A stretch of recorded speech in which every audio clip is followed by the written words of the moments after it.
ഈശോയുടെ അപ്പസ്തോലന്മാർ പറഞ്ഞു, ഞങ്ങളെ പ്രാർത്ഥിക്കാൻ പഠിപ്പിക്കണേ. ആ പ്രാർത്ഥനയെക്കുറിച്ച് നമുക്കിനി പിന്നീട് പഠിക്കാനുണ്ട്. എന്നാൽ ആ പ്രാർത്ഥനയെക്കുറിച്ചുള്ള പഠനത്തെക്കുറിച്ച് ഈശോ വിവരിച്ച് സ്വർഗ്ഗസ്ഥനായ പിതാവിൻ്റെ പ്രാർത്ഥനയും പിന്നെ പല കാര്യങ്ങളെല്ലാം പഠിപ്പിച്ചിട്ട് ആ പഠന പരമ്പര ചെന്ന് അവസാനിക്കുന്നത് ലൂക്കായുടെ സുവിശേഷം 11-ാം അധ്യായത്തിൽ 30-31 വചനങ്ങളിലാണ്.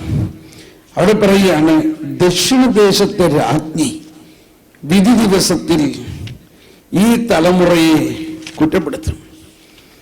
കാരണം അവൾ സോളമന്റെ ജ്ഞാനം തേടി അങ്ങ് ദൂരെ നിന്ന് വന്നു. എന്നാൽ എല്ലാവരും ഏറ്റു പറഞ്ഞുകൊണ്ട്, എന്നാൽ ഇതാ ഇവിടെ സോളമനേക്കാൾ വലിയവൻ. അതാരാ? ഈശോ. പക്ഷേ ഈ ദക്ഷിണദേശത്തെ രാജ്ഞി സോളമന്റെ ജ്ഞാനം കാണാൻ വേണ്ടി വന്ന ആ തീഷ്ണത ഈശോയുടെ ജ്ഞാനം തേടി ആരും വരുന്നില്ല. പ്രത്യേകിച്ച് ആ കാലഘട്ടത്തിൽ, പ്രത്യേകിച്ച് ഫരിസേയരോടുകൂടിയാണ് ഈശോ ഇത് പറയുന്നത്. ഈ 11-ാം അധ്യായത്തിന്റെ അവസാനത്തിൽ നമുക്ക് കാണാം, ശരിക്കും ഫരിസേയരെ കുറ്റപ്പെടുത്തിക്കൊണ്ട് ഈശോ പറയുകയാണ്, വിജ്ഞാനത്തിന്റെ താക്കോൽ നിങ്ങൾ കരസ്ഥമാക്കിയിരിക്കുന്നു. 11:52-53 നമുക്ക് കാണാം, വിജ്ഞാനത്തിന്റെ താക്കോൽ നിങ്ങൾ കരസ്ഥമാക്കിയിരിക്കുന്നു, എന്നാൽ നിങ്ങളോ അതിൽ പ്രവേശിക്കുന്നില്ല. പ്രവേശിക്കാൻ വന്നവരെ തടസ്സപ്പെടുത്തുകയും ചെയ്യുന്നു. കേൾക്കാൻ ചെവിയുള്ളവൻ കേൾക്കട്ടെ. വാസ്തവത്തിൽ ഞാൻ ഏതാണ്ട് ഇത് എന്നോട് പറയുന്നതായിട്ടാണ് എനിക്ക് തോന്നിയിട്ടുള്ളത്. വളരെ കാലം മുമ്പ് ഞാനിത് കേട്ടപ്പോൾ ആദ്യം അത് ഫരിസേയരാണെന്ന് ഉദ്ദേശിച്ചങ്ങ് വിട്ടുകളഞ്ഞായിരുന്നു. പിന്നീട് മനസ്സിലായി, ഇത് മറ്റൊരു വിധത്തിൽ പറഞ്ഞാൽ നമ്മളെല്ലാവരോടും കൂടിയാണത്. ജ്ഞാനസ്നാനത്തിലൂടെ, സ്ഥൈര്യലേപനത്തിലൂടെ, വിശുദ്ധ കുർബാനയിലൂടെ വിജ്ഞാനത്തിന്റെ താക്കോൽ നമ്മൾ സ്വന്തമാക്കിയിരിക്കുന്നു. സ്വന്തമാക്കിയോ ഇല്ലയോ? ഇനി ഇതിൽ കൂടുതൽ കർത്താവിന് വല്ലതും തരാനുണ്ടോ? അതാണ് നമ്മൾ കുർബാനയിലെ ഒരു പ്രാർത്ഥന, സർവജ്ഞനായ ഭരണകർത്താവും അങ്ങയുടെ ഭവനത്തിൽ വസിക്കുന്നവരുടെ വിസ്മയനീയനായ പരിപാലകനും. അത്രയ്ക്ക് ജ്ഞാനമാണത്.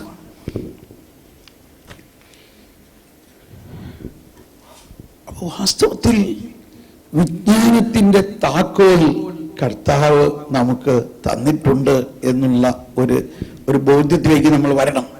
അതൊരു പോസിറ്റീവായിട്ടാണ്. അങ്ങനെ വളരെ പോസിറ്റീവായിട്ട് ചിന്തിക്കുക. ഈ താക്കോൽ നമുക്ക് കിട്ടിയിട്ടുണ്ട്. ഇനി നമ്മൾ എന്ത് ചെയ്യണം? ഇനി നമ്മുടെ മനുഷ്യബുദ്ധി ഉപയോഗിക്കണോ, ദൈവബുദ്ധി ഉപയോഗിക്കണോ? മനുഷ്യജ്ഞാനം ഉപയോഗിക്കണോ, ദൈവിക ജ്ഞാനം ഉപയോഗിക്കണോ? സംശയമില്ല, ഇല്ലേ? ഇവിടെയാണ് സൃഷ്ടിയെ കുറിച്ചുള്ള ജ്ഞാനവും സൃഷ്ടാവിനെ കുറിച്ചുള്ള ജ്ഞാനവും തമ്മിലുള്ള വ്യത്യാസം. നമ്മൾ കുറ്റപ്പെടുത്താണെന്ന് വിചാരിക്കരുത്. നമ്മൾ ചെറുപ്പം മുതലേ നമ്മളെ പഠിപ്പിച്ചേക്കുന്നതും നമ്മൾ പഠിച്ചതുമെല്ലാം സൃഷ്ടിയെക്കുറിച്ചുള്ള ജ്ഞാനത്തിൽ കൂടുതൽ പ്രഗത്ഭരാകുക.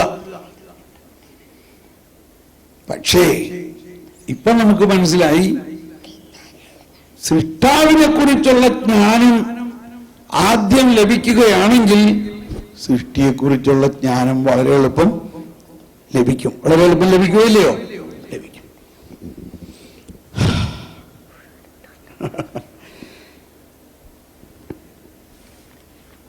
ഓക്കെ. ഒരിക്കലൊരു സഹോദരി, ഫോറിനിലാണ്, അവര് എൻ്റെ അടുത്ത് വന്നിട്ട് പറഞ്ഞു, ഞാൻ ഇത്രയും നാളും വിചാരിച്ചിരുന്നത് യൂണിവേഴ്സിറ്റി, നല്ല യൂണിവേഴ്സിറ്റിയിൽ വലിയ ജ്ഞാനം കിട്ടുമെന്നാണ്. അങ്ങനെ ഞാൻ എൻ്റെ മക്കളെയൊക്കെ നല്ല യൂണിവേഴ്സിറ്റിയിൽ പഠിപ്പിക്കണമെന്ന് വിചാരിച്ചു. അപ്പം നീ പറയാണ് അതൊന്നും അല്ല യഥാർത്ഥ ജ്ഞാനമെന്ന്. ക്ഷമിക്കണം കേട്ടോ, ഇവിടെ ആരെങ്കിലും പ്രൊഫസർമാരും ടീച്ചേഴ്സും ഒക്കെ ഉണ്ടെങ്കിൽ നമ്മൾ ആരെയും കുറ്റപ്പെടുത്തുകയല്ല, നമ്മളൊരു കാര്യം മനസ്സിലാക്കുകയാണ്. എന്നിട്ട് അവൾ പറയാണ്, ഇപ്പം എനിക്ക് മനസ്സിലായി, ജ്ഞാനത്തിൻ്റെയും അറിവിൻ്റെയും നിധി കർത്താവ് ഈശോ മിശിഹായാണെന്നും ആ യേശുവിലൂടെയാണ് ദൈവത്തിൻ്റെ ജ്ഞാനം നമ്മളിൽ മുഴുവൻ ലഭിക്കുന്നതെന്നും അങ്ങനെ സൃഷ്ടാവിനെ കുറിച്ചുള്ള ജ്ഞാനം. ഇപ്പോൾ വേറൊരു ചോദ്യം വരികയാണ് കേട്ടോ, ഒരു ചോദ്യം വരണം, ചോദിക്കട്ടെ? ഇത് നിങ്ങളെല്ലാവരും ഉത്തരം പറയാൻ ആണ് സാധ്യത. ഏതായാലും പെട്ടെന്ന് ചോദിക്കുമ്പോൾ, എന്താണ് നിത്യജീവൻ? ഡെഫിനിഷൻ. നിത്യജീവൻ എന്നാൽ എന്താകുന്നു? നിത്യജീവൻ എന്നാൽ എന്താകുന്നു? What is eternal life?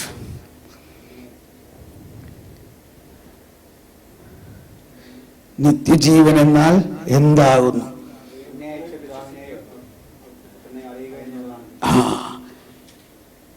കുറച്ചുകൂടി കൃത്യമായിട്ട്, ഏകസത്യദൈവമായ അങ്ങയെയും അവിടത്തെയും അങ്ങയച്ച യേശുക്രിസ്തുവിനെയും അറിയുക.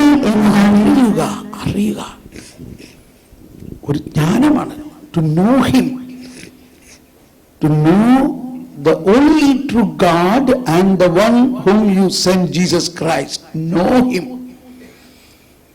Knowledge about God.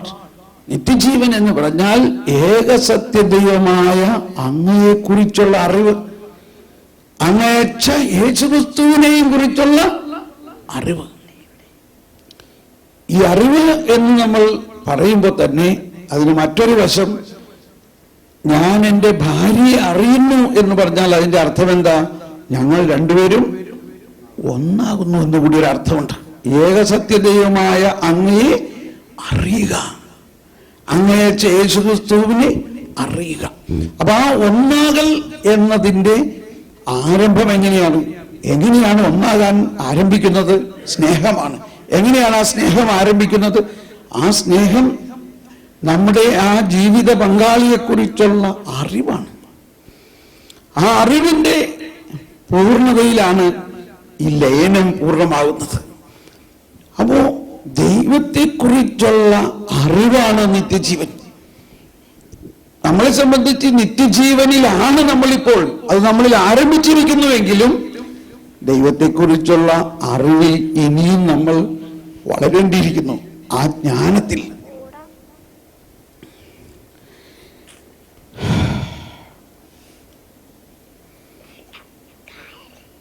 ഈശോ പറയുന്നുണ്ട്, നിങ്ങളുടെ ശത്രുക്കളിൽ ആർക്കും പരാജയപ്പെടുത്താനോ സാധിക്കാത്ത അത്രയും വലിയ ജ്ഞാനവും വാക്ചാതുര്യവും ഞാൻ നിങ്ങൾക്ക് തരും. ജ്ഞാനം. ഇങ്ങനെ ഈശോ തന്നെ, ഈശോയുടെ അടുത്ത് ഒരുപാട് പേര് വചനം കേൾക്കാൻ വന്നിട്ട് അവരെല്ലാവരെയും അചമ്പ്യരാക്കുന്നത്, അതായത് അവരെല്ലാവരെയും അത്ഭുതപ്പെടുത്തുന്നത് ഈശോയുടെ ഈ ജ്ഞാനവചസ്സുകളാണ്. ജ്ഞാനം. നമ്മുടെ സീറോ മലബാർ കുർബാന പോലെ മറ്റൊരു റീത്ത്, പൗരസ്ത്യ റീത്താണ്, ബൈസെന്റൈൻ റൈറ്റ് എന്ന് പറയുന്നത്, ബൈസെന്റൈൻ റീത്ത്. അതിൽ വിശുദ്ധ ലിഖിതം സുവിശേഷം വായിക്കുന്നതിന് മുമ്പ്, ഇപ്പൊ നമ്മളെ സീറോ മലബാർ ക്രമത്തിൽ ശ്രദ്ധിച്ചിട്ടുണ്ടോ?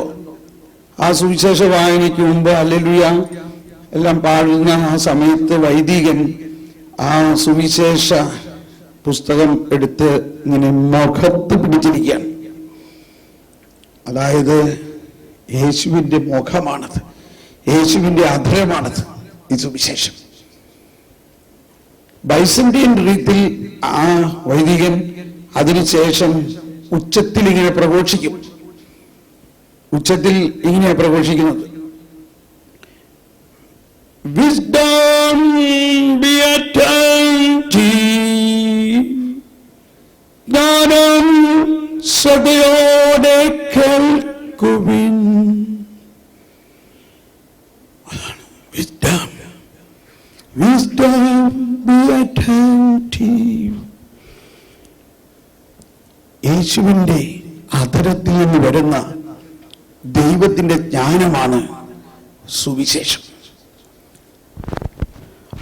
അതുകൊണ്ടാണ് ഈശോ തന്നെ പറഞ്ഞത്, മനുഷ്യൻ ജീവിക്കുന്നത് അപ്പം കൊണ്ട് മാത്രമല്ല, ദൈവത്തിൻ്റെ അധരത്തിൽ നിന്ന് വരുന്ന വചനം എന്ന് പറഞ്ഞാൽ ജ്ഞാനമാണ്.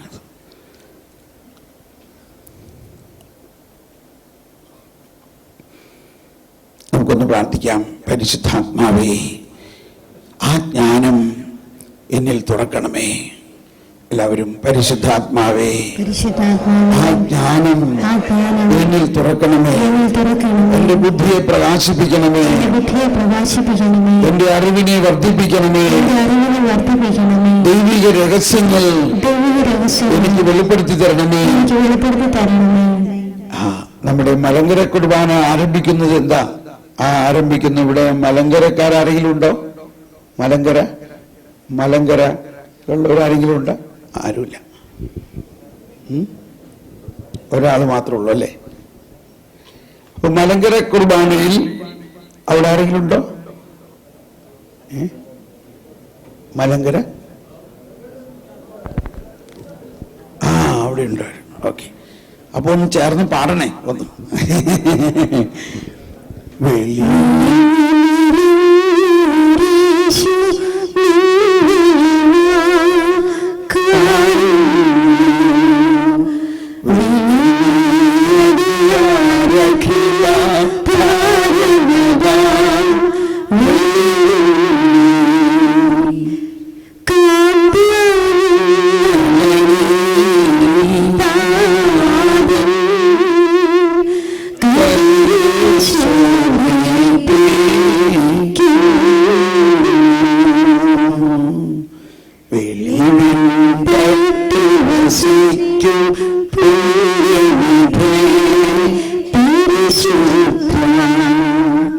ആദ്യത്തെ ഒരു ലൈൻ മാത്രം ഒന്ന് നമുക്കൊന്ന് പഠിക്കാൻ നോക്കാം.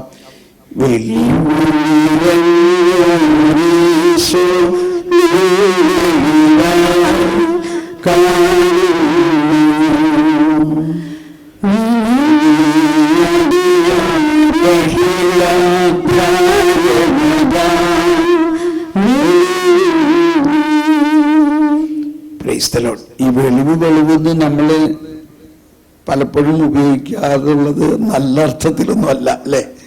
പക്ഷെ അത് വളരെ നല്ല അർത്ഥമുള്ളൊരു വാക്കാണ്.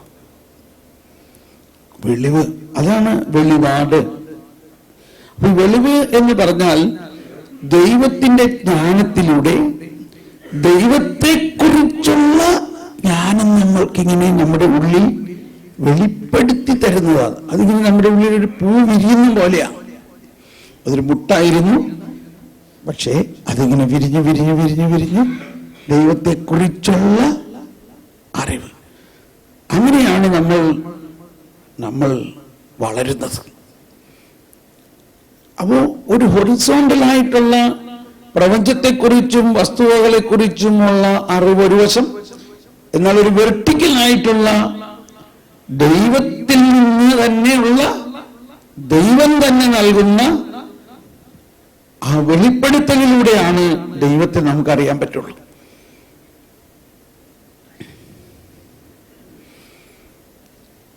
ആ വാക്ക് വേറെ എനിക്കറിഞ്ഞൂടാ, വേറൊരു വാക്ക് മലയാളത്തിൽ വെളിവ് എന്നുള്ളതിനുള്ളത് ഇല്ലേ? അപ്പോൾ വെളിവിന് വേണ്ടി നമ്മൾ ദാഹിക്കണം, വെളിപാട് നമുക്ക് കിട്ടണം.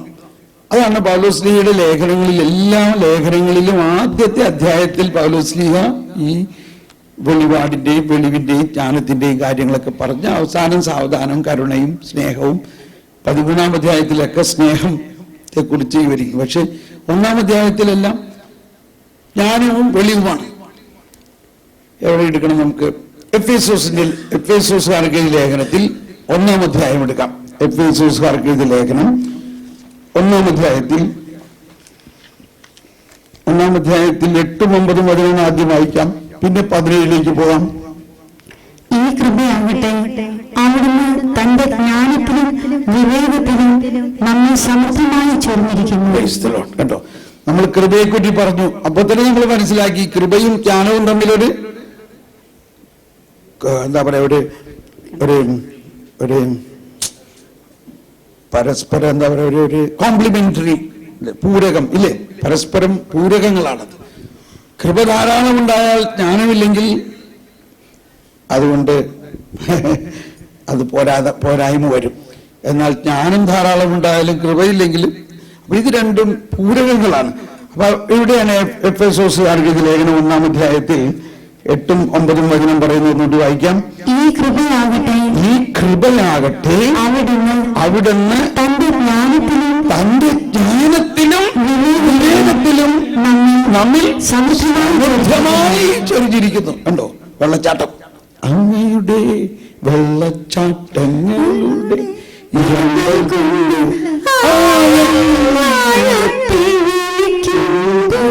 സമൃദ്ധമാണ്, അളവില്ലാതെ. ഈശോ പറയുന്നുണ്ട്, അളന്നല്ല ഞാൻ ആത്മാവിന് നൽകിയിരിക്കുന്നത്, അളവില്ലാതെയാണ്. ആ ആത്മാവിന്റെ ഉള്ള പ്രധാന ഒരു കോമ്പിനേഷൻ കണ്ടന്റ് എന്ന് പറയാം.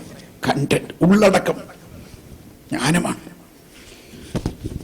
ഒന്നുകൂടി ശബ്ദം ഉയർത്തി നിന്ന് വായിച്ച് സ്വീകരിക്കാം. 8-ാം വചനം, എഫെസോസ് 1:8. ഈ കൃപയാകട്ടെ അവിടുന്ന് തന്റെ ജ്ഞാനത്തിലും വിവേകത്തിലും നമ്മിൽ സമൃദ്ധമായി ചൊരിഞ്ഞിരിക്കുന്നു. ഇറ്റ് ഈസ് ഓൾറെഡി കണ്ടീഷനാണ്.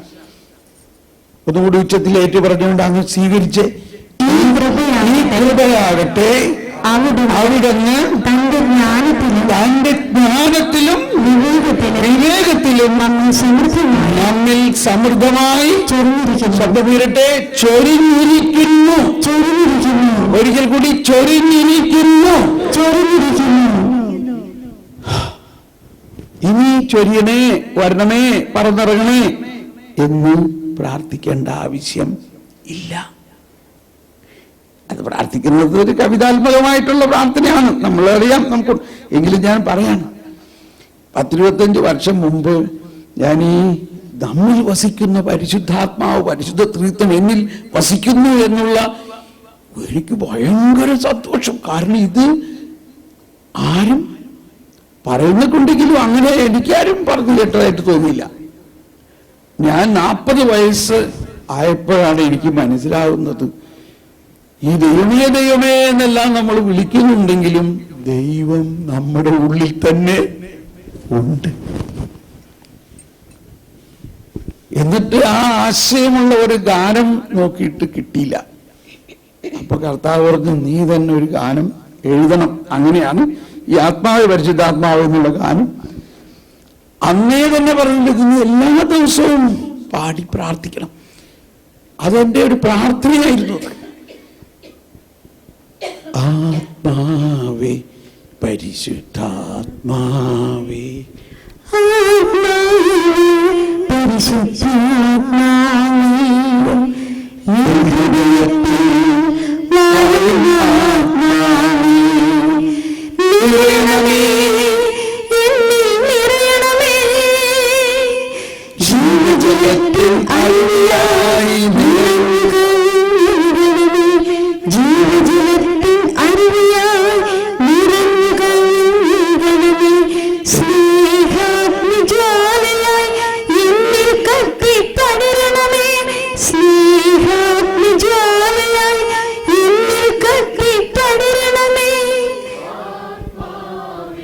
ഇത് ഒരു വലിയ അത്ഭുതം എന്റെ ജീവിതത്തിൽ നടത്തിയിരിക്കുന്നു എന്നുള്ളതാണ്.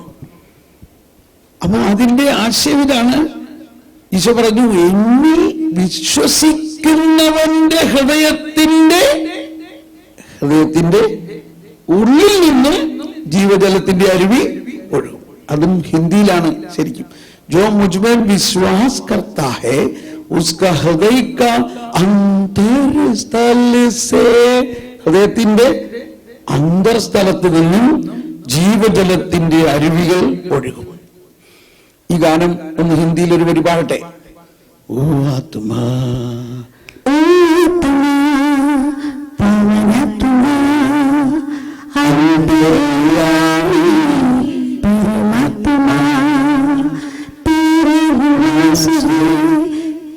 मेरे हृदय में बस जाओ मुझ में, बस जाओ मुझ में,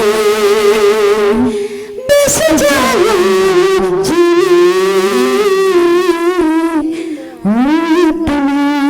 അടുത്തത് जीवन जल का स्रोत मुझ में बता दो, प्रज्वलित कर मेरे हृदय में तेरी प्रेम की अग्नि ज्वाला। जीवन जल का स्रोत मुझ में बता दो, ഉള്ളിൽ നിന്നാണ് कर मेरे हृदय में तेरी प्रेम की अग्नि ज्वाला। സ്നേഹാഗ്നിജ്വാലയായിട്ടും ജീവജലത്തിന്റെ അരുവിയായിട്ടും നമ്മുടെ ഉള്ളിൽ നിന്നൊരു ഫൗണ്ടൻ എന്ന് പറഞ്ഞാൽ ഉറവ. മലയാളത്തില് എങ്ങനെയാണ് ജീവജലത്തിന്റെ അരുവി എന്ന് പറഞ്ഞാൽ നമുക്ക് അതിന്റെ അർത്ഥം ശരിക്കും മനസ്സിലാകുന്നില്ല. അരുവി എന്ന് പറഞ്ഞാൽ നമ്മുടെ വീടിന്റെ അടുത്ത് കൂടി പോകുന്ന ഒരു തോട് എന്നല്ലേ തോന്നുള്ളൂ, ഇല്ലേ?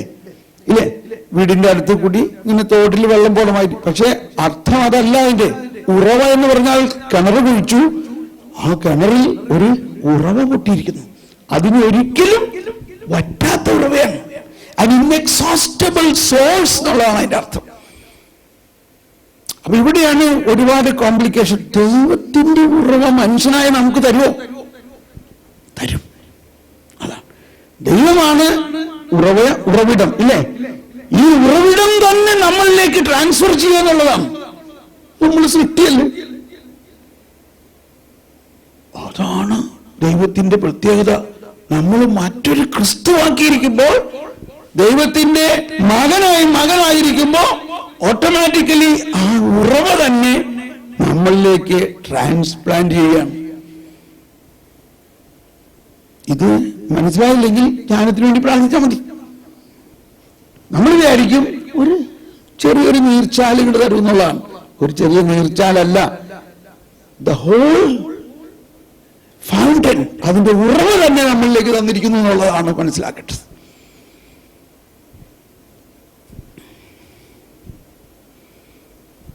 നമ്മള് വിശുദ്ധ കുർബാനയിൽ ഞാൻ പറഞ്ഞു, ചിലപ്പോൾ ഇനിയും പറയും, മറ്റുള്ള കൂദാശകളിലെല്ലാം കൃപ ലഭിക്കുന്നു, എന്നാൽ വിശുദ്ധ കുർബാനയിൽ കൃപയുടെ ഉറവിടത്തിൽ തന്നെ നമ്മളിലേക്ക് വരുന്നു. നമ്മെ ജീവിപ്പിക്കുന്ന കർത്താവിന്റെ കൃപാവരം നാം എല്ലാവരിലും സമ്പൂർണമായിട്ട് എന്ന് പറയുമ്പോൾ കുറച്ചാണ് വരുന്നത്. സമ്പൂർണമായിട്ട് നമ്മളിലേക്ക് തരികയാണ്. സമ്പൂർണം. അതിന് നമ്മൾ പല പ്രാവശ്യം വേറെ പല കോൺടെസ്റ്റിൽ അത് മനസ്സിലാക്കണേ. എങ്ങനെയാണ് ഈ സമ്പൂർണത നമ്മളിലേക്ക് വരുന്നത്? ഇതെല്ലാം മനസ്സിലാകണമെങ്കിൽ നമ്മുടെ മനുഷ്യബുദ്ധി ഇത് മനസ്സിലാവില്ല. അതാണ് 17-ാമത്തെ വചനം, എഫേസ്യോസ് 1:17. എഫേസ്യോസ് 1:17-18 വായിക്കാം. നമ്മുടെ കർത്താവായ യേശുക്രിസ്തുവിന്റെ ദൈവവും മഹത്വത്തിന്റെ പിതാവുമായ അവൻ ജ്ഞാനത്തിന്റെയും വെളിപാടിന്റെയും ആത്മാവിനെ നിങ്ങൾക്ക് പ്രദാനം ചെയ്തുകൊണ്ട് തന്നെക്കുറിച്ചുള്ള പൂർണ്ണമായ അറിവ്. എല്ലാവരും ശബ്ദം ഉയർത്തി ഒന്ന് ഏറ്റു പറഞ്ഞത്. പൂർണ്ണമായ അറിവിലേക്ക് മുഴുവനും ഒന്നുകൂടി 17 മുഴുവനും. നമ്മുടെ കർത്താവായ യേശുക്രിസ്തുവിന്റെ ദൈവവും മഹത്വത്തിന്റെ പിതാവുമായവൻ വെളിപാടിന്റെയും ആത്മാവിനെ നിങ്ങൾക്ക് പ്രദാനം ചെയ്തു കൊണ്ട് തന്നെക്കുറിച്ചുള്ള പൂർണ്ണമായ അറിവിലേക്ക് നിങ്ങളെ നയിക്കട്ടെ. ഇത് ലഭിച്ചു കഴിഞ്ഞു. പക്ഷേ അന്വേഷിപ്പിൻ കണ്ടെത്തും, മുട്ടുവിൻ തുറക്കും. അതിലിനി നമ്മൾക്കിനി ഓരോ ദിവസവും തുറക്കണം. ഇത് നമുക്ക് ജ്ഞാനസ്നാനത്തിലൂടെ കിട്ടി, കുഞ്ഞായിരുന്നപ്പോ തന്നെ കിട്ടിയെങ്കിലും നമ്മളിപ്പോ നമ്മളുടെ അടുത്ത് നല്ലൊരു സ്മാർട്ട് ഫോൺ കിട്ടി. നമ്മള് അത് ഫോൺ ചെയ്യാൻ മാത്രം അത് ഉപയോഗിക്കുന്നുള്ളൂ ഇല്ലേ? അപ്പൊ പിള്ളേര് പറയും മമ്മിക്ക് ഫോൺ ചെയ്യാൻ മാത്രമാണെങ്കിൽ ഇതിന്റെ ആവശ്യമുണ്ടോ, സാധാരണ ഒരു നോക്കിയ ഫോൺ ചെറുത് പോരെ എന്ന് പറയും. അതെന്താ മോനെ, ഇതിന്റെ അകത്ത് വേറെ ഒരുപാട് ആപ്പ് ഉണ്ട് എന്ന് പറയും. എന്ന് പറയും മമ്മി ഇതിന്റെ അകത്ത് ഒരുപാട് ആപ്പ് ഉണ്ട്. അതെന്തുകൊണ്ടാണ് അത്? ഞാൻ കാണിച്ചു തരാം. ഇനി പിള്ളേരുടെ അടുത്തുനിന്ന് കൊടുത്തു നോക്ക്. അവര് പടപടപടപടേന്ന് അതിനകത്ത് ഗെയിം കഴിക്കാം, അതിന് കഴിക്കാം, വാട്സപ്പ് ആപ്പ്, ഈ ആപ്പ്, പോപ്പ്. അതറിയോ നിങ്ങൾക്ക്? പോപ്പ് ആപ്പ്, അങ്ങനെ ഒരു ആപ്പ് ഉണ്ട്, പോപ്പ് ആപ്പ്. അത് ഡൗൺലോഡ് ചെയ്ത് കഴിഞ്ഞാൽ എല്ലാ ദിവസവും പോപ്പ് എന്താണ് സന്ദേശം തരുന്നത് എന്നുള്ളത് നമ്മുടെ സ്മാർട്ട് ഫോണിൽ വരികയാണ്. നല്ല കാര്യമാണ്. അപ്പൊ ഇങ്ങനെ ഒരുപാട് ആപ്ലിക്കേഷൻസ് നമ്മുടെ സൂത്രത്തിൽ ഉണ്ടെങ്കിലും നമ്മൾക്ക് ഇതൊന്നും അറിഞ്ഞൂടാ.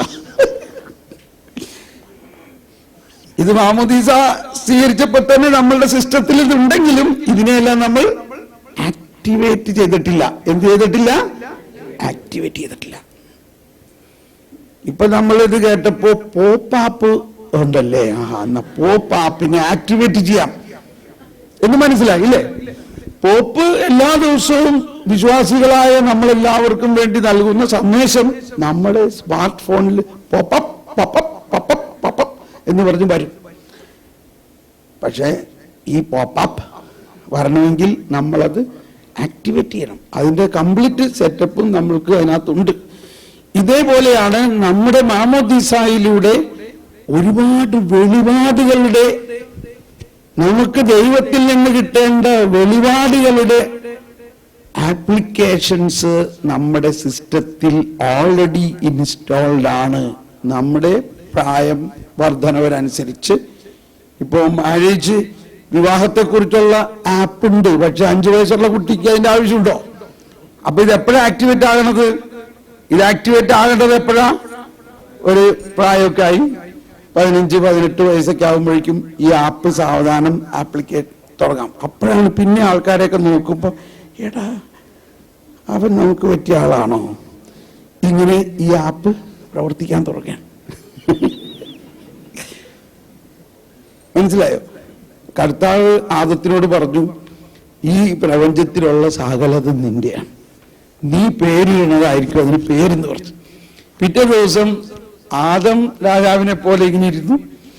സകല വന്യമൃഗങ്ങളും ജോഡിയായിട്ട് ആദത്തിന്റെ മുമ്പിലൂടെ ഇങ്ങനെ പോരുകയാണ്. ഓരോന്നിനും ആദം പേരിട്ടു.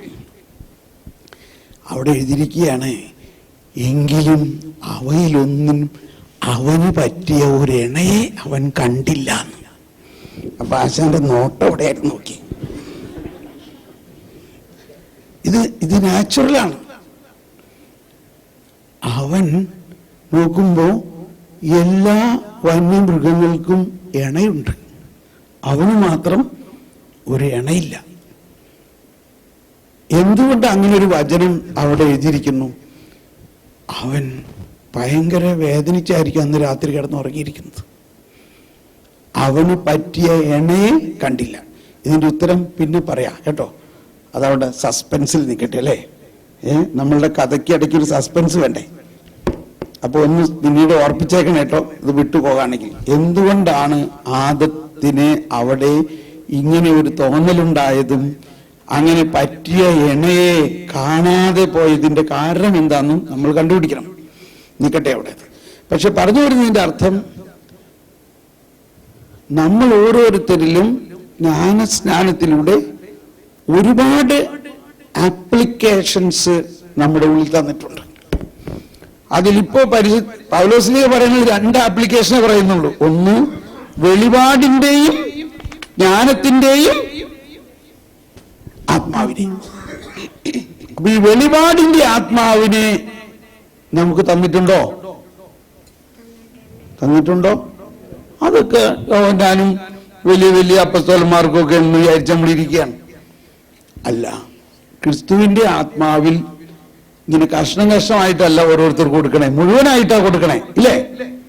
ആ ക്രിസ്തുവിന്റെ ആത്മാവ് നമ്മളിൽ വസിക്കുന്നത് മുഴുവനായിട്ടാണ്. അതുകൊണ്ട് അതിൽ തന്നെ വെളിപാടിന്റെ ആത്മാവുണ്ട്. ജ്ഞാനത്തിന്റെ ആത്മാവുണ്ട്, വിവേകത്തിന്റെ ആത്മാവുണ്ട്. അപ്പൊ ഈ വെളിപാടിന്റെ ആത്മാവിന്റെ പ്രവർത്തനം എന്താ? ദൈവത്തെക്കുറിച്ചുള്ള വെളിപാട്, വെളിപ്പെടുത്തലുകൾ നമുക്ക് നൽകുക എന്നുള്ളതാണ്. നമ്മളൊരു വിശ്വാസിയാണ്, ദൈവത്തിന്റെ മകനാണ്. അതുകൊണ്ട് ദൈവത്തിന്റെ നിഗൂഢ രഹസ്യങ്ങൾ വരെ നമ്മൾക്കറിയാൻ നമുക്ക് അവകാശമുണ്ട്. ഇപ്പൊ നമ്മൾ കുറച്ച് പ്രായമൊക്കെ ആയി കഴിയുമ്പോൾ നമ്മൾ മക്കളെയൊക്കെ വിളിച്ചിട്ട് പറയും, ഇന്നതിന്റെ ആധാരം അവിടെ ഉണ്ടോ ഇരിക്കണേ, ഇന്ന ബാങ്കിൽ ഇത്ര ഡെപ്പോസിറ്റ് ഉണ്ട്, അതിന്റെ പേപ്പർ ഇതാണ് കേട്ടോ. അപ്പോഴാണ് മകന് മനസ്സിലാവുന്നത്, ഇതൊക്കെ ഉണ്ടല്ലേ. ഇപ്പൊ എന്താ ഇത് ഇനി ഒളിച്ചു വെച്ചിട്ട് എന്താ കാര്യം?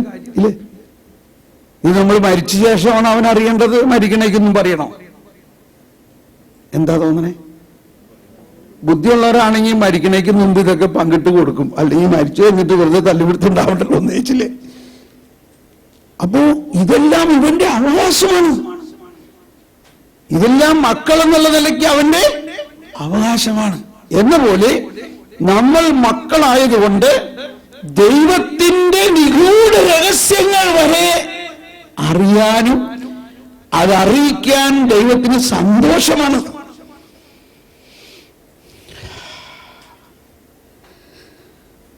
പക്ഷെ എന്തുകൊണ്ടാണ് നമ്മളിതൊന്നും അറിയാത്തത്?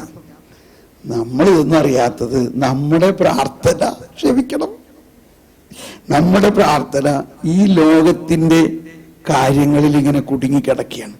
നമുക്കൊരു ജോലി കിട്ടണം, മക്കളുടെ കല്യാണം നടക്കണം, ഇച്ചിരി സ്ഥലം മേടിക്കണം, ഒരു കാറ് മേടിക്കണം, ഒരു വീട് അതിന് മതിലും ആയിട്ട് സുഖമായിട്ട് ഇതിനകത്ത് ജീവിച്ചു പോകണം, ഇത്രേ ഉള്ളൂ. ഇത് വളരെ വളരെ താഴ്ന്ന, ഇതൊന്നും ജ്ഞാനമേ അല്ല. ഇതാണ് പൗലോസ് ലീഹ പറഞ്ഞത്, കർത്താവിന്റെ വിഡ്ഢിത്തരത്തിന് തുല്യമാണ്. കർത്താവിന്റെ ഒരു താരതമ്യ പ്രയോഗമാണ് ഉപയോഗിച്ചാണ്.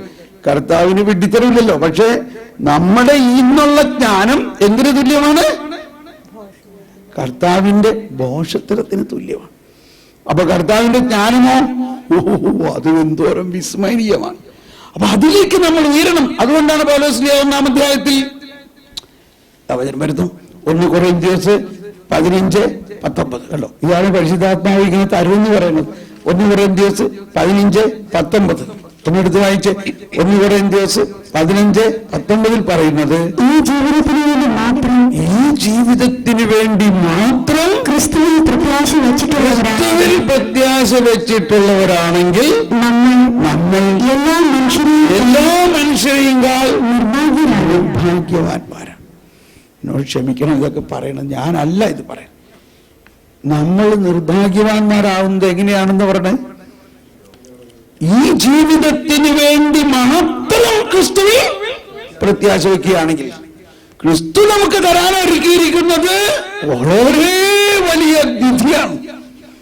അതിന്റെ ആപ്ലിക്കേഷൻസ് മുഴുവനും ഈ ജീവിതത്തിലല്ല. ഈ ജീവിതത്തിന് ശേഷം നമുക്ക് അനന്തമായ ഒരു ജീവിതമുണ്ടെന്നും ആ ജീവിതത്തിൽ ഒരുപാട് പ്രവർത്തന സാധ്യതകളുണ്ടെന്നും ദൈവത്തിന്റെ ജ്ഞാനം നമുക്ക് ഇവിടെ വെച്ച് വെളിപാട് നൽകണം. നമ്മൾ ഉദ്ദേശിച്ചേക്കുന്നത് ഈ ജീവിതം കഴിഞ്ഞാൽ പിന്നെ RIP എന്നും പറഞ്ഞൊരു ബോർഡും വെച്ച് നമ്മൾ അവിടെ കുഴിച്ചു മൂടുന്നല്ലേ. RIP എന്ന് പറഞ്ഞാൽ റെസ്റ്റ് ഇൻ പീസ്, സമാധാനമായിട്ട് ഇനി കിടന്നുറങ്ങാം. ഇപ്പോ അൽഫോൻസാമ്മ റെസ്റ്റ് ഇൻ പീസ് ആണോ? പ്രവർത്തിക്കുന്നുണ്ടോ? അൽഫോൻസാമ്മ പ്രവർത്തിക്കുന്നുണ്ടോ? ജോൺ പോൾ രണ്ടാമൻ പ്രവർത്തിക്കുന്നുണ്ടോ? ഇതുകൊണ്ട് ഈ ഹോള് തന്നെ ജോൺ പോൾ രണ്ടാമന്റെ പേരിലാണ്. മദർ തെരേസ്യ പ്രവർത്തിക്കുന്നുണ്ടോ? അപ്പോൾ ഒരു ക്രിസ്ത്യാനി ആദ്യം മനസ്സിലാക്കേണ്ട ജ്ഞാനം അവന്റെ ഈ ജീവിതത്തിലെ 80-100 വർഷത്തിന്റെ പ്രവർത്തനമൊന്നും അല്ല യഥാർത്ഥ പ്രവർത്തനം. ഗോതമ്പ് മണി നിലത്ത് വീണ് അഴുകിക്കഴിയുമ്പോഴാണ് അത് ഫലം പുറപ്പെടുവിച്ച് വലിയൊരു ചെടിയായി അതിൽ ധാരാളം ഗോതമ്പ്. എന്ന പോലെ നമ്മൾ ഓരോരുത്തരും യഥാർത്ഥ പ്രവർത്തനം വരാൻ പോണേ ഉള്ളൂ. എന്നാണത്? മരിച്ചു കഴിയുമ്പോൾ. അതാണ് ഈ ജീവിതത്തിന് വേണ്ടി മാത്രം ക്രിസ്തുവിൽ പ്രത്യാശ വയ്ക്കുന്നവരാണെങ്കിൽ നമ്മൾ നിർഭാഗ്യവാന്മാർ. അതുകൊണ്ടാണ് ജ്ഞാനത്തിന്റെ പുസ്തകം 7-ാം അധ്യായത്തിൽ 14 കണ്ട, മുമ്പ് നമ്മൾ വായിച്ചത് 6-ാം അധ്യായത്തിൽ 14 ഇത് 7-ാം അധ്യായത്തിൽ 14-ാമത്തെ വചനം പറയുന്നത്, ഇത് മനുഷ്യർക്ക് അക്ഷയനിധിയാണ്. എന്നെല്ലാവരും പറഞ്ഞ്, ഇത് മനുഷ്യർക്ക് അക്ഷയനിധിയാണ്. ജ്ഞാനം സിദ്ധിച്ചവർ ദൈവത്തിന്റെ സൗഹൃദം നേടുന്നു. ഒന്ന് ഉച്ചത്തിൽ പറഞ്ഞ്, ജ്ഞാനം സിദ്ധിച്ചവർ ദൈവത്തിന്റെ സൗഹൃദം നേടുന്നു. ഇനി ഇതിൽ കൂടുതൽ എന്താ വേണ്ടത്? നമ്മൾ ദൈവത്തെ ഇങ്ങനെ പേടിച്ച് നിൽക്കേണ്ട ആവശ്യമില്ല. ദൈവം ആരാണ്? നമ്മുടെ ഒരു സുഹൃത്തിനെ പോലെ. എങ്ങനെയാണ് ഈ സുഹൃത്തിനെ പോലെ ആവുന്നത്? ദൈവത്തിന്റെ ജ്ഞാനം കൊണ്ട് നമ്മൾ നിറയുമ്പോൾ. എന്താണ് അവിടെ പറയുന്നത്? ഇത് അക്ഷയനിധിയാണെന്ന് പറയുന്നതിന്റെ അർത്ഥം എന്താ? അക്ഷയം. നമ്മുടെ ആത്മാവ് അക്ഷയമാണ്. എന്നാൽ നമ്മുടെ മനസ്സും നമ്മുടെ മനസ്സ് അക്ഷയമല്ല. മനസ്സ് അക്ഷയമല്ല, നമ്മുടെ ആത്മാവ് അക്ഷയമാണ്. Law of conservation of energy. Energy cannot be created nor destroyed. It is a scientific truth. പക്ഷേ ഇത് എവിടെ കയറി? ആത്മാവിലോ മനസ്സിലോ? Law of conservation of energy. Energy cannot be created nor destroyed. ഇതൊരു ദൈവം സൃഷ്ടിച്ച ആ സൃഷ്ടിയെക്കുറിച്ചുള്ള ഒരു തിയറിയാണ്. ഇതിന് നമ്മുടെ ആത്മാവിൽ പ്രവേശിക്കാനുള്ള ജ്ഞാനമുണ്ടോ? അതാണ് പൗലോസ് പറയുന്നത്, ദൈവത്തിന്റെ വചനം സജീവവും ഊർജസ്വലവും ഇരുതല വാളിനേക്കാൾ മൂർച്ചയേറിയത്. എന്താണ് അതിന്റെ പ്രത്യേകത? അത് സന്ധിബന്ധങ്ങളിലും മജ്ജയിലും. എവിടെയാണ് മജ്ജ? മജ്ജ അസ്ഥിയുടെ ഉള്ളിലാണ്, ഇല്ലേ? അപ്പൊ അസ്ഥിയിൽ